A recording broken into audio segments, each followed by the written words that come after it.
하나님 말씀 보겠습니다. 요한복음 1장 29절에서 34절 같이 읽겠습니다. 이튿날 요한이 예수께서 자기에게 나오심을 보고 이르되 보라 세상 죄를 지고 가는 하나님의 어린 양이로다. 내가 전에 말하기를 내 뒤에 오신 자는 있는데 나보다 앞선 것은 그가 나보다 먼저 계심이라 한 것이 이 사람을 가리킴이라. 나도 그를 알지 못하였으나 내가 와서 물로 세례를 베푸는 것은 그를 이스라엘에 나타내려 함이라 하니라. 요한이 또 증언하여 이르되 내가 보매 성령이 비둘기같이 하늘로부터 내려와서 그의 위에 머물렀더라. 나도 그를 알지 못하였으나 나를 보내어 물로 세례를 베풀라 하신 그 이가 나에게 말씀하시되 성령이 내려서 누구 위에든지 머무는 것을 보거든 그가 곧 성령으로 세례를 베푸는 이인 줄을 알라 하셨기에 내가 보고 그가 하나님의 아들이심을 증언하였노라 하니라. 아멘. 할렐루야. 하나님의 큰 은혜와 영광이 우리 교회 우리 성도들 심령에 가득하기를 주의 이름으로 간절히 축원드립니다. 오늘 말씀은 하나님의 아들이심을 증언하였노라 라는 제목으로 같이 말씀을 상고하면서 은혜를 나누기를 소망합니다. 29절 말씀 보겠습니다. 이튿날 요한이 예수께서 자기에게 나오심을 보고 예수님이 나옵니다. 세례 요한이 뭐라고 말하느냐? 보라 메시아다. 보라 우리의 구원자다. 보라 이 나라를 행복하게 만들어줄 위대한 대통령이다. 이렇게 소개하면 얼마나 좋겠습니까? 근데 29절을 뭐라고 소개합니까? 보라 세상 죄를 지고 가는 하나님의 어린 양이다. 아니 예수님을 소개할 때에 어떻게 소개해야 사람들이 고개를 끄덕이겠습니까? 어떻게 소개해야 사람들이 예수님을 바라보겠습니까? 이 나라를 해방시켜 줄 위대한 메시아다. 이렇게 해도 사람들이 따를까 말까인데 예수님이 오셨는데 뭐라고 소개하느냐? 보라 세상 죄를 지고 가는. 세상 죄를 지고 간다. 지고 간다라는 말은 없이 한다. 지워버리겠다. 지워버리겠다. 죄를 지워주는 사람이 오신다. 그분이 누구냐? 하나님의 어린 양이다. 자 보십시오. 자 여기 보시면 세상 죄를 지고 가는 하나님의 어린 양이라 했을 때 사람들이 관심이 가겠습니까? 안 가지요. 이렇게 소개한다 이 말이에요. 그러니까 성령의 부르심, 성령의 역사가 아니면 예수님에게 마음이 간다 안 간다? 안 갑니다. 여러분 교회에 오셨습니다. 세상 죄를 지고 가는 예수님을 만나기 위해서 교회 오셨습니까? 아멘이십니까? 아멘. 교회 왜 오셨습니까? 주님 제가 너무 아픕니다. 병 낫게 해주세요. 주님 제가 사업이 안 됩니다. 사업 잘 되게 해주세요. 물론 이런 저런 이유로 예수님 만나러 오겠죠. 그런데 우리가 정말 교회 오는 목적이 뭐가 돼야 되느냐? 교회 오는 목적은 간단합니다. 우리의 죄를 없애주시는, 그러니까 다시 말하면 나는 죄인 중에 괴수여 심판받아 마땅하여 심판받아 마땅한 나를 사망의 건세, 지옥의 건세에 악한 마귀 사단의 건세에 빠져서 영원히 헤어나올 수 없었는데 이런 나를 건지시기 위해서 그래서 자기 존재를 알고 오직 나는 이제부터 예수님만 의지하겠습니다. 아멘. 그런 사람만이 예수님이 뭐라고 어떤 분이냐? 세상 죄를 지고 가는 하나님의 어린 양이다. 여기에 아멘하고 아멘. 여기에 우리의 소망을 두고 아멘. 그러니까 세상 죄를 지고 가는 예수님이 가장 존귀하신 분이다. 아멘. 가장 존귀하신 분이다. 아멘. 이걸 아는 자만이 누구에게로 가느냐? 예수님께로 가게 될 줄로 믿습니다. 아멘. 자 30절 말씀 보십시다. 그래서 세례 요한이 말합니다. 30절 내가 전에 말하기를 내 뒤에 오는 사람이 있는데 나보다 앞선 것은 그가 나보다 먼저 계심이라 한 것이 이 사람을 가리킴이라 하면서, 물론 세례 요한이 먼저 태어났지만 6개월 뒤에 예수님이 오셨잖아요. 그런데 그가 나보다 먼저 계심이라. 왜? 하나님이시기 때문에. 이렇게 이제 고백을 합니다. 31절 보십시다. 나도 그를 세례 요한이 예수님을 알았느냐 몰랐느냐 압니다. 육체적으로 압니다. 사촌이니까. 예, 사촌이니까 어렸을 때 같이 자랐고 어렸을 때 분명히 세례 요한이 예수님을 몰랐다고 말할 수가 없잖아요. 그러면 여기서 안다 모른다 라는 말은 어떤 의미가 되느냐면요, 내가 와서 나는 뭘로 세례를 준다? 물로 세례를 주는 이유는 왜 물로 세례를 주느냐? 예수님을 이스라엘에 마려고 나타내도록. 다시 말하면 예수님이 누구시라고요? 하나님의 아들이심을 이스라엘에게 나타내기 위해서 세례 요한은 물로 세례를 베풀었다 이 말입니다. 32절 볼까요? 요한이 또 증언하여 이르되 내가 보매 성령이 어떻게 내린다고요? 비둘기같이. 네, 비둘기같이. 어떻게 내렸는지 우리는 몰라요. 우리는 못 봤으니까. 사도행전 2장에 가보면 성령이 내려옵니다. 어떻게 내려옵니까? 사도행전 2장에서는 불의 혀같이. 불이 이렇게 착착 갈라지잖아요. 그렇게 성령이 임하셨다 이 말입니다. 그러니까 우리가 그것도 못 봤습니다. 그냥 이렇다라는 모양만 말해줍니다. 근데 이제 33절 볼까요? 예, 세례 요한이 뭐라고 말하느냐? 33절. 예, 나도 그를 알지 못하였으니 나를 보내어, 한번 따라합시다. 물로 뭐라고요? 세례를 베푸라 하신 그이가, 여기서 말하는 그이는 누구지 모르겠어요. 하나님이신지 예수님인지 천사인지 안 나타나 있으니까. 그래서 나에게 말씀하시되 성령이 내려서, 성령이 비둘기같이 내려서 누구 위에든지 머무는 것을 보거든 그가 곧 뭐라고요? 성령으로 세례를 베푸는 이인 줄 알라 하셨기에, 성령으로 세례를 베푸는 것이 뭐냐? 오늘 이걸 공부할 거예요. 성령으로 세례를 베푸는 것이 뭐냐? 왜 예수님은 성령으로 세례를 베푸느냐? 물 세례는 사람이 할 수 있습니다. 목사가 성도들에게 세례를 베풉니다. 물 세례입니다. 사람은 얼마든지 물 세례 베풀 수 있습니다. 근데 성령 세례는 누구만이 하실 수 있느냐? 예수님만이 하실 수 있습니다. 성령 세례. 그러면 성령 세례가 뭐냐? 성령 세례는 내 죄를 깨닫게 했잖아요. 물 세례는 죄를 깨닫게 하잖아요. 물 세례는 죄를 깨닫게 하잖아요. 그러면 성령 세례는 죄를 없애주는 거예요. 네, 이해가 되셨습니까? 물 세례는 죄를 깨달아야 누구를 찾게 되니까? 예수님을 찾게 되니까. 그러면 예수님을 통해서 우리가 뭘 받게 됩니까? 성령 세례 받게 돼요. 그러면 성령 세례 받게 되는 것은, 성령이 임하는 것을 예수님은 뭐라고 표현하느냐? 바람이 어디서 와서 어디로 가는지 모르는 것처럼 우리는 성령 세례 받은 것을 알 길이 없습니다. 느낌도 없습니다. 볼 수도 없습니다. 옆사람 보고 인사하십시오. 성령 세례 받았습니까? 네, 앞뒤로 인사해 볼까요? 성령 세례 받으셨습니까?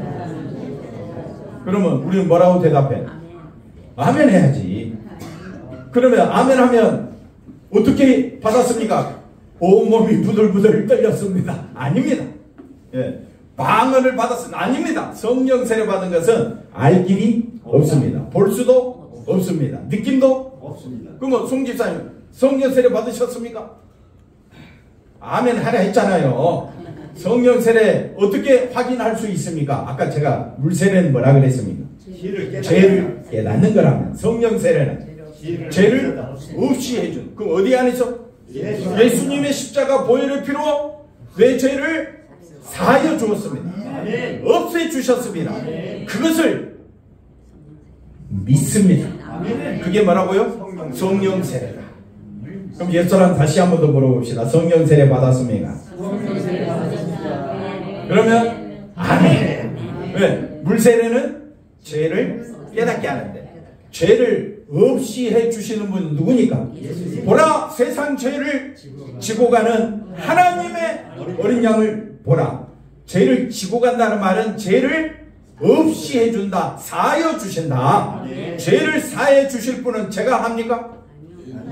모세가 했습니까? 바울이 했습니까? 오직 예수님밖에 없습니다. 그래서 예수님만이 뭘 주신다? 성령 세례를 주신다.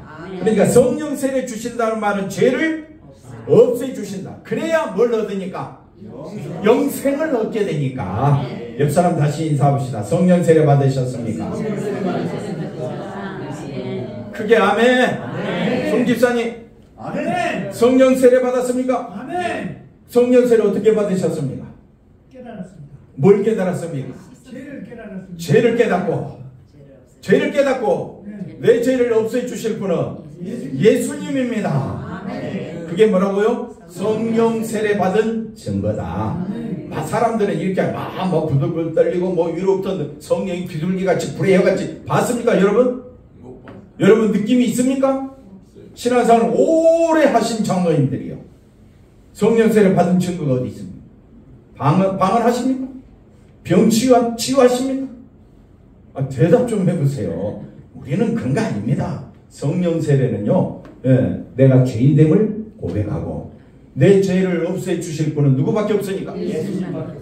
예수님이 가장 존귀하고 예수님의 그 피를 믿게 하신 분이 성령이시고 그 믿는 그 자체가 뭐라고요?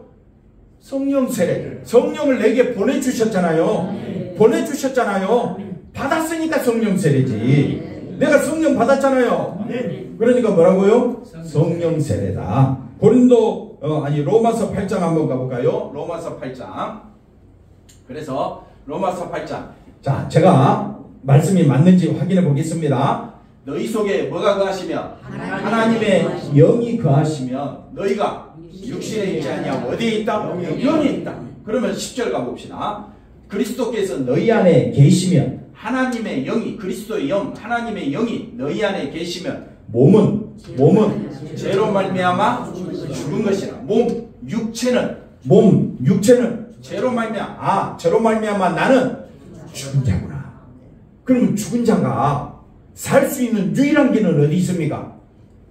어디에 있어요? 예수님께. 그래서 예수님께로 의로 말미암아 예수님으로 말미암아 의라는 말은 우리에게 의로움을 가져다 주는 것은 예수님의 보배로운 피가 됩니다. 그러니까 여기 의라는 말은 밑에 글자를 하나 적는다면 예수님의 보배로운 피. 예수님의 보배로운 피가 우리에게 뭐가 되어서 의의 옷이 되고 흰 옷이 되어서 보혈의 피가 나에게 뭐가 되어서 의가 되어서 이게 기독교 아닙니까? 예수님의 그 보배로운 피로 말미암아 보혈로 말미암아 우리의 영은 다시 9절 말씀 가보십시오. 너희 속에 하나님의 영이 거하시면 너희는 육신이라는 말은 죄 가운데 있다. 항상 육체는 어디 가운데 있다? 죄 가운데 있다. 목사도 항상 어디 가운데 있다? 죄 가운데 있다. 여러분은 죄 가운데 있습니까? 영 가운데 있습니까? 성령은 받았지만 항상 어디 가운데 있어? 죄 가운데 있어. 그러니까 우리는 믿으면 믿을수록 나를 의지하는 것이 아니라 믿는다는 것은 의지할 거는 누구밖에 없다? 예수님밖에 없구나. 그래서 누구든지 그리스도의 영이 없으면 그리스도의 사람이 아닙니다. 그러나 10절에 그리스도께서 너희 안에 계시면 나의 몸은 늘 죄 가운데 있기 때문에 나는 죽을 때까지 죄 가운데 있구나. 그러니까 비방할 이유가 없습니다. 니는 잘했고 나는 못했고 그래서 니는 위에 있고 나는 밑에 있고 이거는 사람의 육신의 생각. 그러나 영의 생각은요, 성령의 생각은 우리 모두는 죽은 자구나.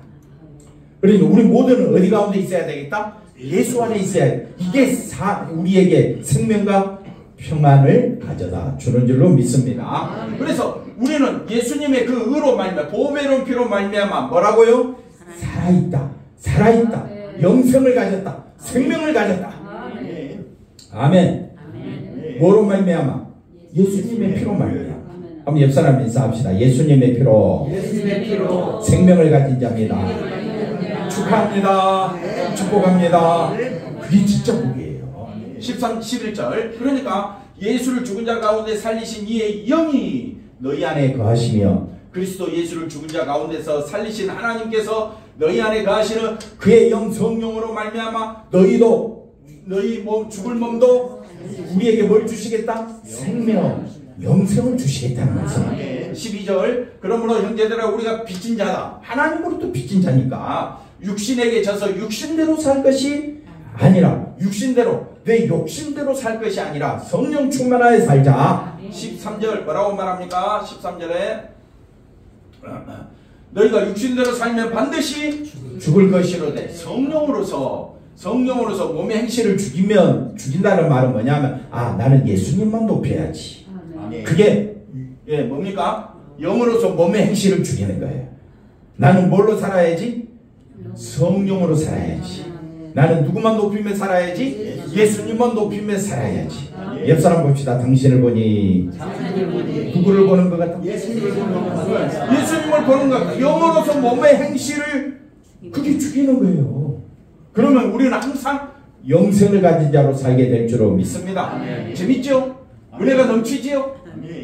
아멘도 조금 그럼 어디서 은혜 찾으려고? 여러분 세상에서 잘 되면 그게 은혜입니까? 그것도 은혜지요. 그러나 그는 세상에서의 은혜입니다. 우리는 지금 세상의 은혜를 맛보려고 교회 온 것이 아닙니다. 우리는 하늘의 은혜, 예수님의 은혜, 하나님의 은혜를 맛보려고 온 겁니다. 그 은혜는 어디에 쏟아져 있느냐? 예수님에게 있습니다. 14절 보십시다. 14절. 자, 무릇 하나님의 영으로 인도함을 받는 사람은 뭐라고요? 하나님의 자녀입니다. 옆 사람 보고 인사합시다. 당신은 거룩한 하나님의 자녀입니다. 장로님 인사 좀 해보세요. 옆 사람하고. 당신은 같은 속시기를 손잡고 손도 좀 잡아보고. 당신은 뭐라고요? 거룩한 하나님의 자녀입니다. 두 분 손 좀 잡아보시고. 손 한번 잡았어요 벌써? 손 한번 잡아보시고. 우리는 뭐라고요? 하나님의 영으로 인도함을 받았기 때문에 하나님의 자녀입니다. 얼마나 감사합니까? 근데 맨날 믿다 그러고 시기하고 욕심내고 그러면 하나님의 자녀가 아니라 육신대로 사는 거잖아요. 육신대로 살기를 원합니까? 영으로 살아야 됩니까? 성령으로 살아야죠. 그래서 15절 뭐라고 말합니까? 15절 자 보십시다. 15절 너희는 다시 무서워하는 종의 영을 받지 아니하고 양자의 영을 받았으므로 누구로 말미암아? 예수님으로. 예수님은 어떤 분 세례 요한이 예수님을 소개하기를 보라 하나님의 어린 양을 보라. 딱 비둘기같이 성령이 임하는 예수님 모습 보니까 분명히 내 사촌인데? 아니 사촌이 아니라 하나님의 아들이요 성령으로 세례를 베푸시는 분이다. 성령으로 세례를 베푸시는 분이다.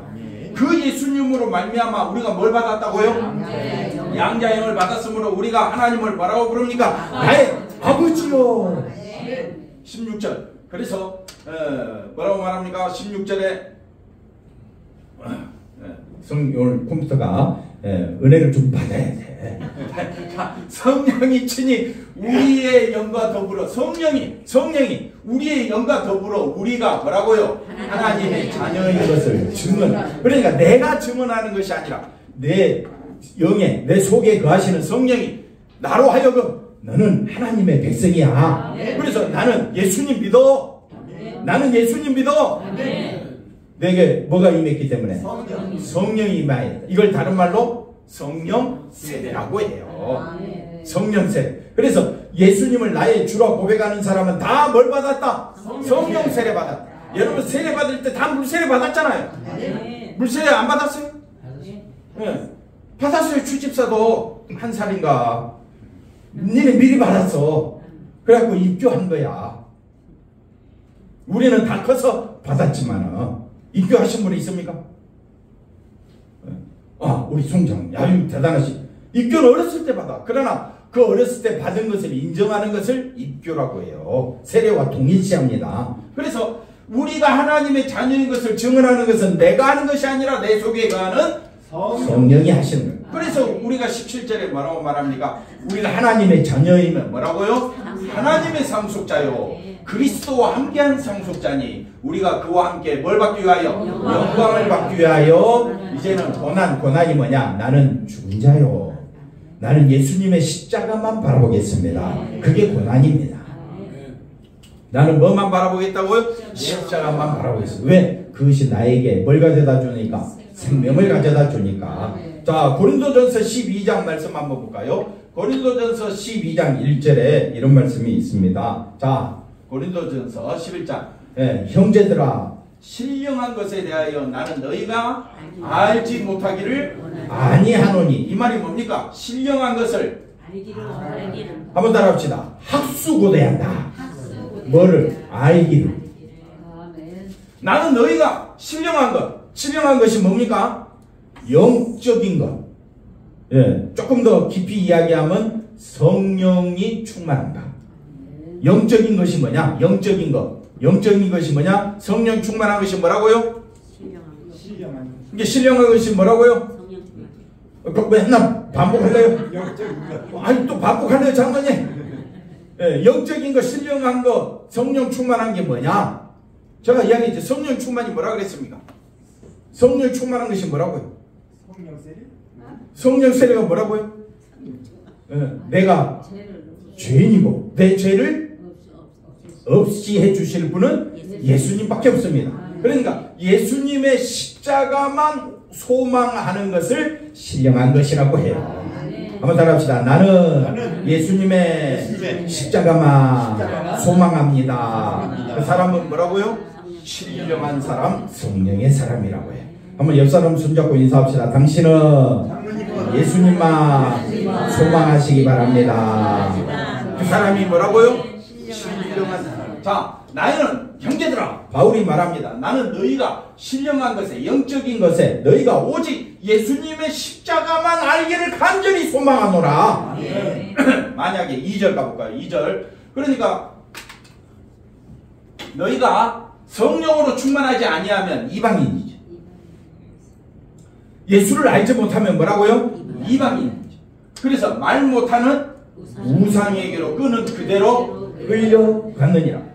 우상에게 끄는 그대로 끌려가는 것을 뭐라고 해요? 그걸 육체라고 해요. 우리는 어디에 끌려갑니까?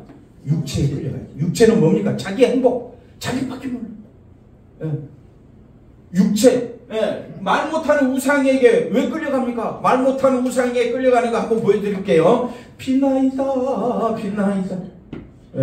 정한수 하나 떠놓고 달을 향하여. 그것도 열심히 해야 응답받는데.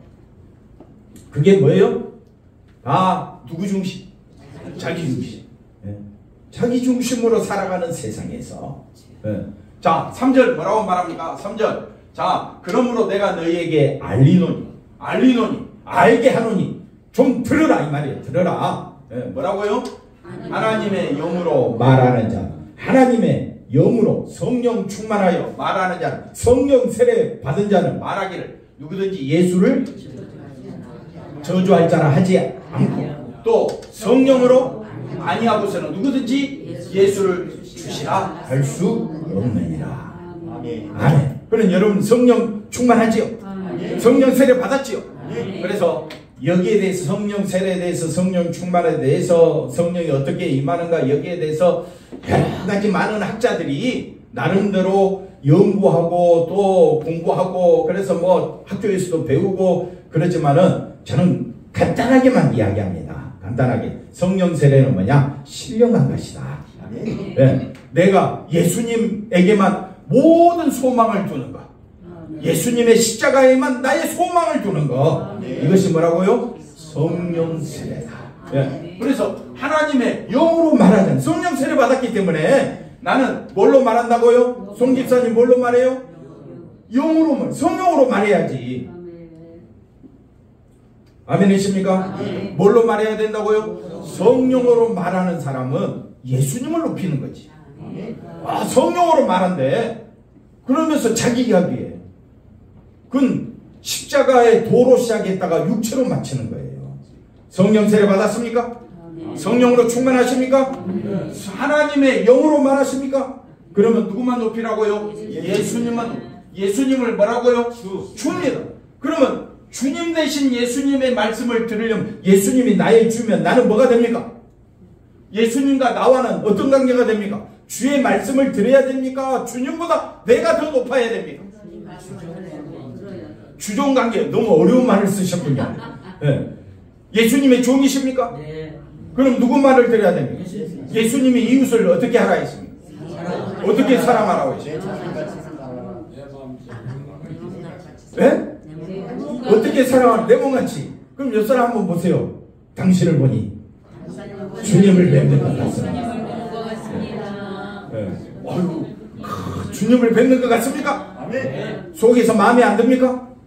아니, 안 든다고 하세요. 안 들잖아요. 내 속에 마음에 드는 사람이 어디 있어요? 없는데. 그러면 내 속에 마음에 안 들면 정치인들처럼 행동할 겁니까? 아닙니다. 우리는 정치는 알지 못합니다. 오직 누구만 아느냐? 예수님만 아는 사람. 예수님만 아는 사람은 누구의 종입니까? 예수님의 종이죠. 옆 사람 인사합시다. 당신은 예수님의 종입니다. 왜 반복하는지 알지요? 왜 반복하는지 알지요? 우리 교회는 반복입니다. 연습입니다. 훈련입니다. 왜? 지금까지 살아보니까 저도 똑같더라고요. 저도 설교할 때는 예수님의 종으로 살아라 해놓고 어떻게 해요? 돌아서면 또 예수님보다 내가 주인이 돼가지고 살 때가 얼마나 많은지 모릅니다. 그러니까 말씀을 전하지 아니하면 안 되게끔 하나님이 저를 만들어 놓으십니다. 그래 해서 우리 성도들 다 같이 예수님을 나의 왕이요, 나의 주가 되십니다. 그 고백은 뭡니까? 나는 예수님의 종입니다. 세례 요한은 분명히 예수님을 알았습니다. 그런데 예수님을 알지 못했다는 말은 예수님이 하나님의 아들이시오, 네, 그리스도입니다, 메시아입니다, 이거를 알지 못했다는 거예요. 그런데 성령으로 세례를 주는 분이 누구인가 하고 성령이 임하여서 딱 나타나신 분을 보니까 내 사촌이야. 장모님은 어렸을 때 선생님이 될 걸로 예상했었습니까? 아니죠. 친구들이 어렸을 때 야, 참 너 개구장이다, 너 나중에 뭐가 되겠다 친구들이 처음에 이야기했습니까? 그런 이야기 안 했는데 어느 날 만나서 보니까 네가 선생님이야? 네가 국무장관이야? 네가 총리야? 와, 대단하다. 너 그렇게 될 줄 예전에 미처 몰랐어요. 그런 거랑 똑같습니다.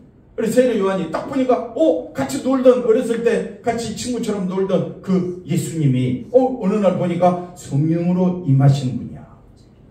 하나님의 아들이시오.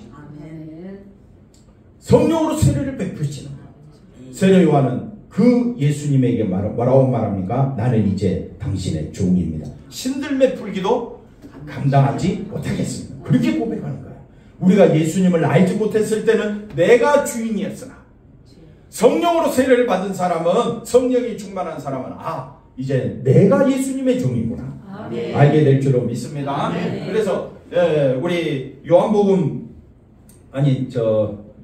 마지막 절 한번 볼까요? 요한복음 1장 34절. 그래서 세례 요한이 말합니다. 성령으로 세례를 베푸는 분인 줄 알았습니다 하고 34절에 내가 보고 그가 하나님의 아들이심을 뭐하였다? 증언하였다.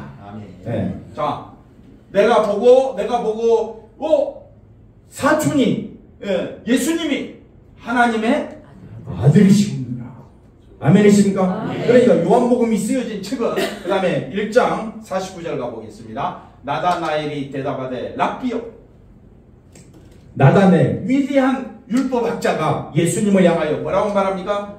당신은 하나님의 아들이요, 당신은 이스라엘의 임금, 메시아, 그리스도, 하나님으로부터 기름 부음 받은 자 라고 이야기합니다. 그 다음 또 볼까요? 10장 36절 예수님이 말합니다. 나는 하나님의 아들. 바리새인들 앞에서 아버지께서 거룩하게 하사 세상에 보내신 자가 바로 하나님이 나에게, 그리고 예수님이 직접 자기를 소개합니다. 나는 하나님의 아들이다. 그러면 우리가 하나님의 아들 대신 예수님을 믿고 우리가 다 양자가 되었다면 이제는 누구만 높이며 살아야 되는 겁니까? 예수님 높이며 살아야지. 그 다음에 또 볼까요? 11장 27절에 마르다가 이야기합니다. 주여 그러하여다. 주는 그리스도시요, 세상에 오시는 하나님의 아들이십니다. 우리도 같은 고백을 합니까? 그러면 성령 충만한 겁니다. 같은 고백을 하면 누구만 높이며 살아야 되겠습니까? 주님만 높이며 살기를 이 연사 강력하게 외치는 바입니다. 마지막 이 요한복음을 쓴 사도 요한이 마지막 뭐라고 기록하느냐? 우리 송지사님 한번 읽어볼까요? 안 보여요. 영원히 떠질지어다. 예수께서 제자들 앞에서 이 책에 기록되지 않냐 다른 표적도 많이 행하셨으나 마지막 31절 오직 이것을 기록하면 너희로 예수께서 하나님의 아들 그리스도이심을 마도록 믿게 하라. 하나님의 아들이요. 누가? 예수님은 누굽니까? 그리스도 메시아 우리를 구원하실 분 그리스도를 이심을 믿게 하려 하며 또 너희로 믿고 그 이름을 힘입어 뭘 얻도록 생명을 얻게 하려. 그러니까 나는 이미 생명을 얻었다. 어디 안에서? 예수 안에서. 세상에 어떠한 일이 있다 할지라도 억울하고 힘들고 피곤하고 지친다 할지라도 나는 예수 안에서 감사해. 왜? 나는 뭘 얻었으니까? 성령 얻었으니까. 그렇게 고백하는 자가 성령 세례 받은 자예요.